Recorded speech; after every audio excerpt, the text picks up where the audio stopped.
2024 সালে পরীক্ষার জন্য লাস্ট মিনিটে প্রথম পর্যায়ক্রমিক মূল্যায়নে ষষ্ঠ শ্রেণী ইতিহাস থাকতে কোন প্রশ্ন গুরুত্বপূর্ণ একবার দেখে নাও। প্রধানত কিসের আকার থেকে আদিম মানুষের নানা রকম ভাগ করা হয়েছে? মস্তিষ্কের আকার থেকে। চাকার ব্যবহার শুরু হয় কোন পাথরের যুগে? এটা বলেছে।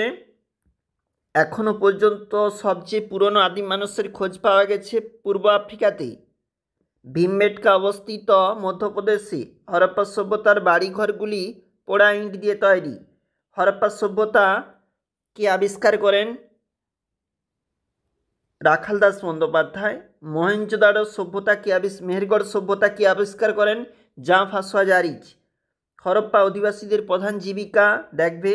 আদিম মানুষ কেন যাযাবর ছিল? সিলমোহরগুলি থেকে হরপ্পা সভ্যতার দুটি বিষয়, কোন দুটি বিষয় জানা যায়? একটু চলে যাব পরের যে আমাদের পেজটা রয়েছে।